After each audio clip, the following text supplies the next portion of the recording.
આજની ધર્મકથા. પ્રણામ. પંડિત વીર વિજયજી મહારાજ સાહેબ એમની જે અમૃત રસધારા વહી રહી છે એ રસધારા અંતર્ગત આપણે અષ્ટપ્રકારી પૂજાની નાની નાની કથાઓ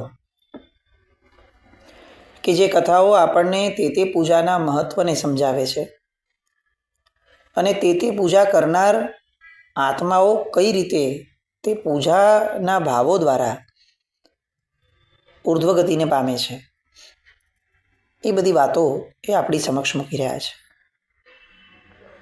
જળ પૂજા જોઈ, ચંદન પૂજા જોઈ.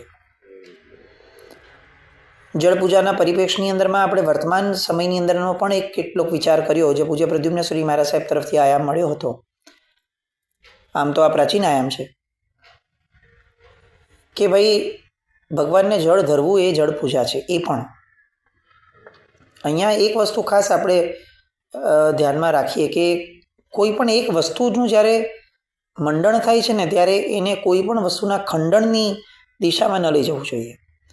એટલે જ્યારે આપણને ક્યાંકથી પણ એક વસ્તુ સાંભળવા મળે કે આવું થઈ શકે છે તો એનો અર્થ એવો નથી કે એના સિવાયનું જે થાય છે એ બધું ખોટું છે અથવા એની ઉપર આક્ષેપ કરવો કે જુઓ તમે શું કરો છો, મૂળ તો આ છે, ખરું આ છે.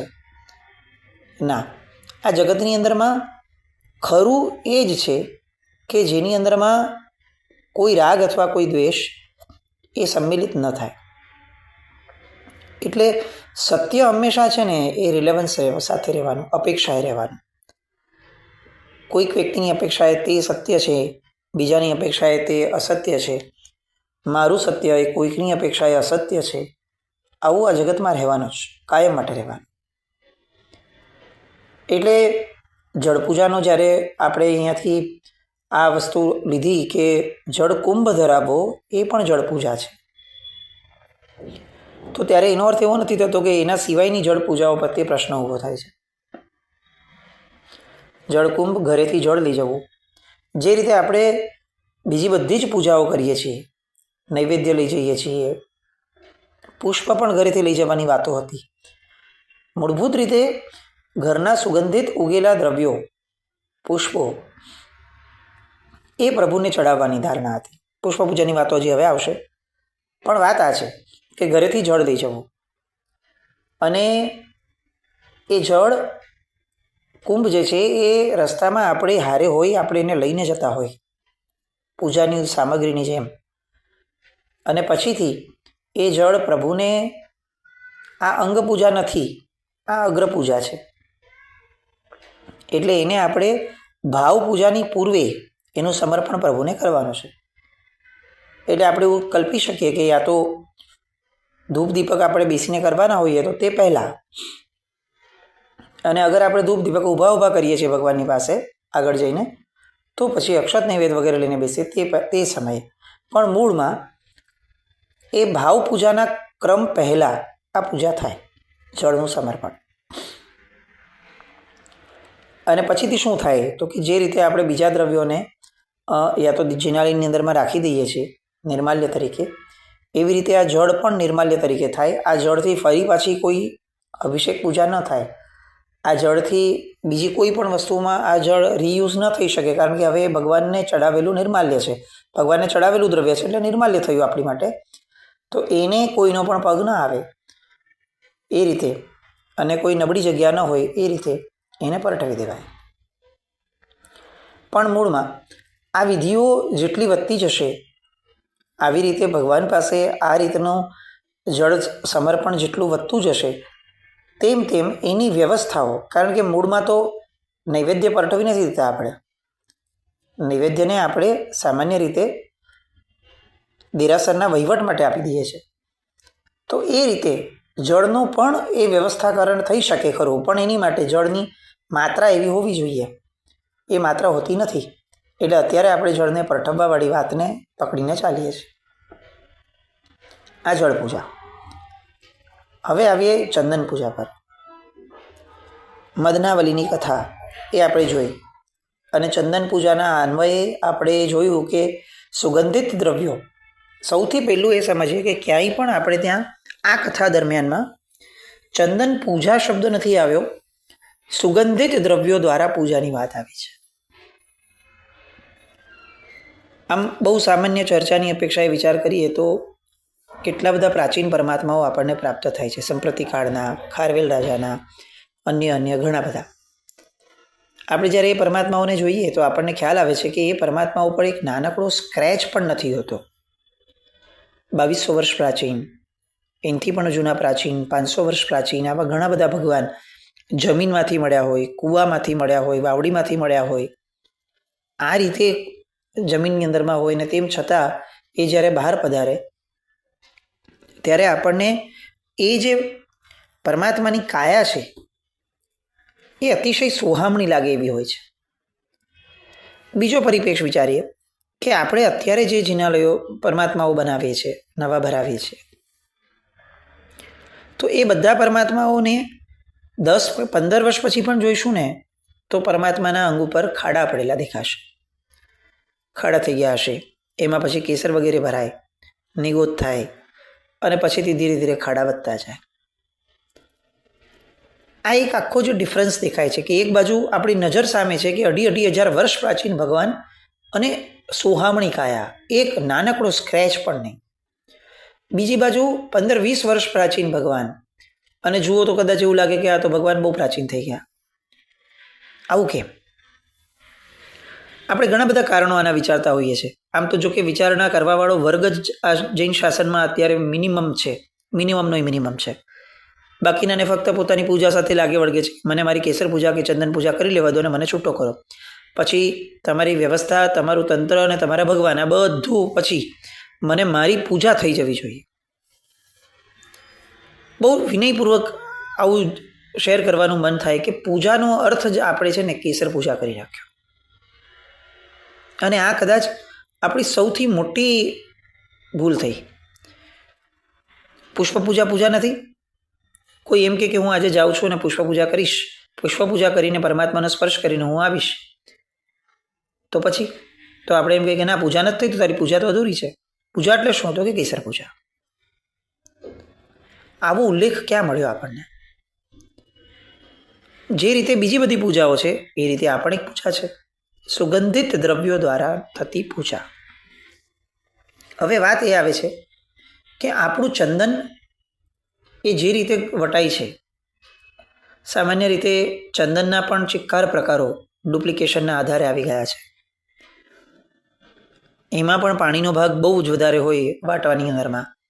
તો એ પાણી જે છે એ પરમાત્માના દેહ પર જેટલો સમય પડ્યો રહે એટલો સમય માટે ચંદન, ડુપ્લિકેટ ચંદન હોય અગર, તો એ પરમાત્માના દેહ ઉપર ખાડા કરવાની શક્યતાઓ વધારે છે. જળ હોય ને એ વહેતું હોય અને આ જે ચંદન સાથેનું જળ છે, પાણી છે, એ એક જગ્યાએ ભરાતું રહે અને એના કારણે ધીરે ધીરે ધીરે એ જગ્યાને ખાતું રહે. ચંદનની ક્વોલિટીની બાબતમાં આપણો જૈન સંઘ અત્યારે જેટલો નિષ્ક્રિય છે ચેક કરવામાં, એટલો કદાચ એ પોતાના વ્યક્તિગત જીવનમાં એક પણ વસ્તુમાં નિષ્ક્રિય નથી. દરેકને ખબર હોય છે કે આ ચંદન ડુપ્લિકેટ છે. કેમ? કારણ કે દરેકને એ પણ ખ્યાલ છે કે ઓરિજિનલ ચંદન તો બહુ મોંઘો આવે. સુગંધિત દ્રવ્યોથી, ઉત્તમ દ્રવ્યોથી પરમાત્માની પૂજા કરવાની છે એવું આપણને ખ્યાલમાં છે ને તેમ છતાં કોમ્પ્રોમાઇઝડ દ્રવ્યોથી પૂજા કરવાને આપણે ચલાવી લઈએ છીએ. નીચ ગોત્ર કર્મ બંધાવવાના કેટલાક કારણોમાંનું આ એક કારણ ગણી શકાય. આ જ કારણ છે એમ નથી કહેતા, આ બધા બાંધે છે એવું પણ આપણે નથી કહેતા, પણ નીચ ગોત્ર કર્મના લક્ષણો જે બચાવ્યા છે એ બતાવેલા લક્ષણોની અંદરના એક આ છે કે ઉત્તમ તત્વોની નબળા દ્રવ્યોથી ભક્તિ કરવી. પરમાત્માની સુગંધિત દ્રવ્યોથી જ્યારે ભક્તિ કરવાની વાત છે ત્યારે તે દ્રવ્યો એ આપણી જાણ પ્રમાણેના શ્રેષ્ઠ હોવા જોઈએ. ફરીથી, આપણી જાણ પ્રમાણેના શ્રેષ્ઠ હોવા જોઈએ. આ જગતમાં મળતા શ્રેષ્ઠ હોવા જોઈએ એમ વાત નથી. આપણી જાણ પ્રમાણેનું એ શ્રેષ્ઠ હોવું જોઈએ. કાલે ઉઠીને ખબર પડે કે હું જે વાપરતો હતો એ તો ડુપ્લિકેટ છે, તો હવે એ ન વપરાય. તો આ રીતની જાગૃતિ, સુગંધિત, જેમાં ખરેખર સુગંધિત છે, સુગંધો છે, એવા દ્રવ્યો, અને આવા દ્રવ્યો પણ આપણે ત્યાં એકલું ચંદન છે એવું નથી. ચંદન, કપૂર, કસ્તુરી, કેસર આ બધા દ્રવ્યો છે. ઘસી કેસર ઘનસાર આ શબ્દ દુહાની અંદરમાં પણ આપણે સાંભળીએ છીએ. આ ઘનસાર એટલે શું? બધી વસ્તુઓનું મિશ્રણ, એનો સાર. આ બધું વિચારવા લાયક છે. બહુ ઊંડાણમાં એટલે નથી જતા, કારણ કે દરેક વ્યક્તિ પાસે પોતાની એક સમજણ છે, પોતાનો એક માર્ગ છે. ખાલી ઈશારો એટલો કે પરમાત્માના દેહને કોઈ નુકસાન ન થાય એ રીતના દ્રવ્યો હોવા જોઈએ, અને આપણી જાણ હોવા છતાં આપણે નબળા દ્રવ્યો વાપરે તો આપણા ભવાંતરને નુકસાન થાય એવું પણ ન હોવું જોઈએ.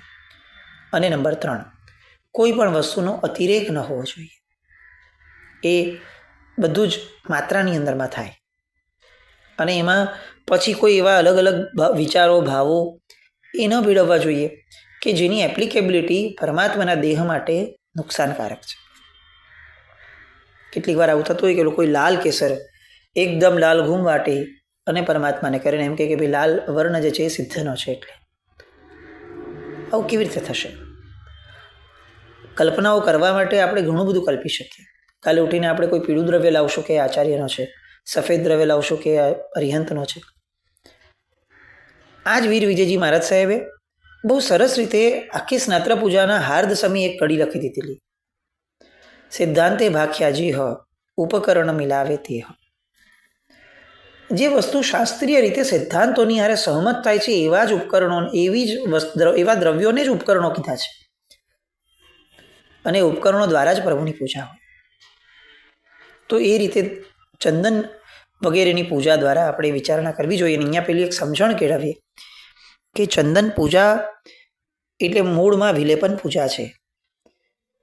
ચંદન, કપૂર, કસ્તુરી, કેસર, મૂલ્યવાન વસ્તુઓ એ બધું આપણું અત્તર અગર ડુપ્લિકેશનવાળું છે, કેમિકલવાળું છે, અને એનાથી ભગવાનના દેહને નુકસાન થાય છે એવું જાણીએ છીએ, તેમ છતાં મારે અત્તરની પૂજા કરવી છે આવો આગ્રહ રાખનાર વ્યક્તિ એ ભવાંતરમાં ઉત્તમ તત્વની ભક્તિનો લાભ મેળવશે કે ઉત્તમ તત્વની આશાતનાનો લાભ મેળવશે એ પણ વિચારવા જેવું છે. અહીંયા કોઈ પણ વ્યક્તિ પ્રત્યે આંગળી ચીંધણું નથી. આ એક સાર્વજનિક વાત છે. દરેક વ્યક્તિએ પોતાને જ્યાં જે ઉચિત લાગે તે લેવું, અને કોકને આ ઉચિત ન પણ લાગે તો ન પણ લે. આ એક વિચાર છે, વ્યક્તિગત વિચાર છે. પુષ્પ પૂજા માટેની કથા જે આપણે ત્યાં આવી છે, લીલાવતી નામની એક સ્ત્રીની કથા એ પુષ્પ પૂજાના અન્વયે મૂકવામાં આવી છે. ઉત્તર મથુરામાં રહેતા આ લીલાવતીજી, અને એમના લગ્ન થયા દક્ષિણ મથુરામાં રહેતા એક શ્રેષ્ઠી પુત્ર વિનય દત્ત. આ વિનય દત્તને ઓલરેડી એક પત્ની હતી. જ્યારે એમના લગ્ન થયા લીલાવતીજીના, ત્યારે ઓલરેડી એમની એક પત્ની હતી જેનું નામ હતું જીનમતી. આ જીનમતી બહુ જ ધર્મપ્રિય અને જીન પૂજાના નિયમવાળી હતી. એસ્પેશિયલી એને પુષ્પ પૂજા સાથે બહુ જ લેણું, અને એટલે પુષ્પ પૂજા એ અતિ પ્રિય. સામાન્ય રીતે છે ને, જીવ 2 પ્રકારની અંદરમાં ધર્મ કરતો હોય છે. એક ધર્મ એવો હોય છે કે જે એને આ ભાવમાં એની મતિ પ્રમાણે, અથવા કોઈકે કીધેલી વાતો પ્રમાણે, જે સાંભળ્યું છે એ પ્રમાણે, અથવા આ ભાવમાં ઊભી થયેલી સમજણ પ્રમાણે ધર્મ કરતો હોય. આ એક પ્રકાર છે. અને બીજો પ્રકાર છે કે જ્યારે આ રીતે કોઈ પણ એક ધર્મ શરૂ થયો અત્યારની મતિ પ્રમાણેનો, એમાં એને પૂર્વની અંદરમાં એ ધર્મને સેવ્યો હોય તો એના સંસ્કાર એને એક પુશ આપે, એને એક બળ આપે, એને એક અલગ પ્રકારનો આનંદ આપે, એક્સ્ટ્રા જેને કહી શકાય તેવું. અને એ જે છે એ આપણી જન્માંતરીય આરાધના છે. આ જન્માંતરીય આરાધનાઓ સમજવા માટે બહુ જ આપણે ત્યાં આગ્રહ મુકાયો છે. કેમ એવું? તો કે એટલા માટે કે તમે જન્માંતરીય આરાધનાઓ શોધો તો તમારું કામ બહુ ફાસ્ટ થાય, કારણ કે તમે પૂર્વમાં આરાધી છે. હવે એ જ આરાધનાની લેગસીને આગળ કેરી ફોરવર્ડ કરો છો, તો એનો મતલબ કે પહેલાંના સમયની 20, અત્યારના સમયની 20, તમને ટોટલ 40 મળે. સંખ્યાની વાત છે, એક અકાલ્પનિક. અત્યારે કોઈક વસ્તુ કરો છો તો અત્યારના 20 એમાં જોડાય, પૂર્વના 20 ન મળે તો અંતે તમે 20 ઉપર આવીને ઉભા રહેશો કાઉન્ટ. પણ આમાં સીધું તમારું 20 + 20, અને કદાચ કેટલાક વાર તો આ 20 × 20 થઈને 400 થઈને આગળ ઉગી નીકળે. કેમ કારણ કે પૂર્વમાં આરાધી છે એના બધા જ બેકગ્રાઉન્ડના ભાવો તમારી આગળ તૈયાર છે. તો એ આરાધનાનો વેગ બહુ અલગ હોય. તમે જુઓ કેટલા બધા આપણી વચ્ચે આવા જોવા મળશે લોકો આપણને કે જે લોકો બહુ પાછળથી જોડાયા હશે અને કોઈ એક આરાધનાની અંદરમાં એટલા બધા આગળ વધી ગયા હશે, આપણને કલ્પના થાય કે આ પહેલાં તો કંઈ નહોતું ને અચાનક કેમ થયું? કારણ કે એને ક્યાંક ને ક્યાંક એ પૂર્વની આરાધના સેવી હશે સેમ. તો એ સેવેલી આરાધના એને એવું બળ આપશે કે આ ભાવમાં બહુ જ ઓછા સમયમાં કરેલી આરાધના પણ એને બહુ ઊંચા સ્તર ઉપર લઈ જશે. આવી આરાધના શોધવી એ બહુ આવશ્યક છે. કઈ રીતે શોધાય? એ રીતે શોધાય કે જેમાં સંવેદન એ જ તમને જણાવે. પૂર્વભાવનું બેરોમીટર આપણી આગળ અત્યારે યા તો જ્ઞાની હોય અને યા તો આત્મસંવેદન હોય. જ્ઞાની ભરત ક્ષેત્રમાં મળતા નથી. એટલે યા તો આપણે કોઈ દેવને સાધવા પડે, એમને કહેવું પડે કે ભાઈ જરા અમને હેલ્પ કરો અને અમારી પૂર્વની આરાધના જણાવો કે કઈ વસ્તુમાં અમે લોકો પૂર્વભાવની અંદરમાં બહુ જ ભાવોલ્લાસમાં જોડાયા હતા. એટલે એક તો એ પ્રયત્ન કરવો જોઈએ. અને એ ન થતો હોય તો પછી આત્મસંવેદનવાળા પ્રયત્નો ઉપર આવવું જોઈએ કે જેમાં દરેક ક્રિયા કરતી વખતે થોડું ઠરવું પડે, મનની અંદરમાં શાંત થઈને એ આરાધનાને સંવેદવી પડે. અને સંવેદેલી એ આરાધના એ જ્યારે આપણને અનેરો ઉમળકો આપે, કંઈક અલગ જ ઉત્સાહ આપે છે, ત્યારે સમજવું કે આ મારી સેવેલી આરાધના હોઈ શકે છે. પણ એ ઉમળકો એનાલાઇઝ કરવા માટે આરાધનાની સાથે શાંતિથી રહેવું પડે.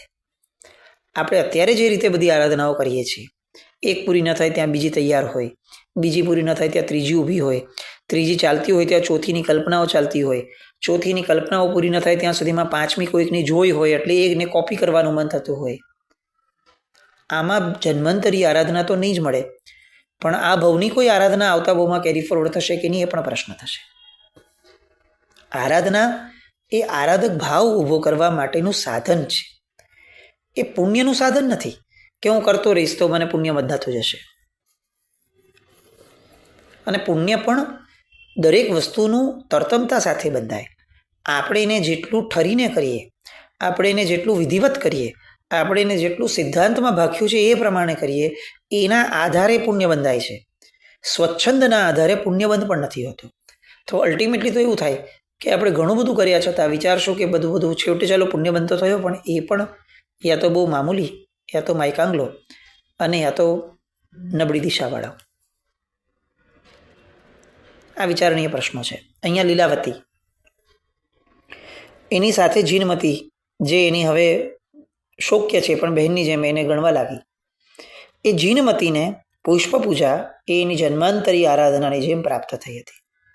એટલે જ્યારે જ્યારે પુષ્પ પૂજા કરે ત્યારે એટલો બધો ઉલ્લાસ આવે અને એ ઉલ્લાસના આધારે એને હવે પુષ્પ પૂજાની અંદરમાં જ અલગ અલગ આયામો ઊભા કર્યા. પોતે જાતે જ ફૂલને ગૂંથે, પોતે જાતે ફૂલની માળા બનાવે, પોતે જાતે અલગ અલગ સુગંધિત પુષ્પો લાવે. એ પુષ્પોના આધારે પરમાત્માની સામે બેસી અને અનેરા ભાવપૂર્વક, અહોભાવપૂર્વક પોતે માળા ગૂંથી અને પોતે પ્રભુને પહેરાવે. એકવાર આ જીનમતીએ આવા રંગબેરંગી પુષ્પોનો હાર પ્રભુને ચડાવ્યો હતો. લીલાવતી પણ આવી હતી, એ પણ જીનાલયમાં એ સમય હતી. અનેક લોકોએ આ હારના બહુ વખાણ કર્યા અને હારની સાથે સાથે જે ભાવોલ્લાસપૂર્વક જીનમતીએ આ હાર બનાવ્યો હતો, ગૂંથ્યો હતો, એ ગૂંથતી વખતેનો એનો આનંદ, એનો અહોભાવ એ જોઈને લોકો બહુ સ્તબ્ધ હતા કે આવી ભક્તિ, આ તો બહુ ગજબ કહેવાય. અને એ ભક્તિના આધારે હવે એ ચડાવેલો હાર પ્રભુ ઉપર જે રીતે શોભતો હતો એના ચાર મોઢે લોકો વખાણ કરવા લાગ્યા. નગરની અંદરમાં ધીરે ધીરે વાત ફેલાવા લાગી. આ રોજનો ક્રમ હતો કે એને રંગબેરંગી પુષ્પો પોતાના જ બગીચાની અંદરમાં પોતે જે ઉગાડેલા એ પુષ્પોને એ બહુ વિધિવત લેતી હતી અને એ તાજા પુષ્પોથી એ પ્રભુનો હાર બનાવતી, પોતે ગૂંથતી. આપણે ત્યાં છે ને, આપણે અત્યારે કોઈ પણ વસ્તુ પરમાત્મા પાસે જિનાલયમાં જઈએ છીએ ને તો આપણે એક શબ્દ વાપરીએ છીએ, પૂજા. પણ આ શબ્દ માટે ગુજરાતની અંદરમાં પ્રધાનતયા, ગુજરાતમાં અને બાકી બધે પણ હોય છે, પણ પ્રધાનતયા ગુજરાતની અંદરમાં એક બીજો શબ્દ વપરાય છે. અને ફક્ત આ શબ્દ ફેર, ફક્ત કોઈ અંદરના ભાવની વાત નથી, ફક્ત શબ્દ ફેરના કારણે એક બહુ મોટી ઘટનાઓ આપણને ઘણાના જીવનમાં જોવા મળી. આવા પ્રેક્ટિકલ અનુભવો જોયા છે. એ શબ્દ ફેર પણ કરશું ને કદાચ તો પણ કદાચ આપણી અંદરમાં અહોભાવમાં ફેર પડશે. એ શબ્દ ફેર આપણા ભાવનો ફેર લાવી શકે. એ શબ્દ કયો? અને અહીંયા જીનમતીના આધારે આ લીલાવતીના જીવનની અંદરમાં શું બને છે આ પુષ્પ પૂજાના દ્વારા, એ બધી વાત એની માટે આવતીકાલે ફરીથી મળશું. પણ ચંદન પૂજા અને જળ પૂજા માટેની જે વાત છે એ વાતને આપણે આપણા પોતાના ચિંતન મનન સુધી સીમિત રાખી એ ક્યાંય જગતને ઉપદેશ આપવા માટે ન ફેલાવીએ એવી ખાસ કાળજી રાખીએ. જીના જ્ઞાન કંઈ પણ બોલાયું હોય તો મિચ્છામિ દુક્કડમ. જૈનમ જયતિ શાસનમ.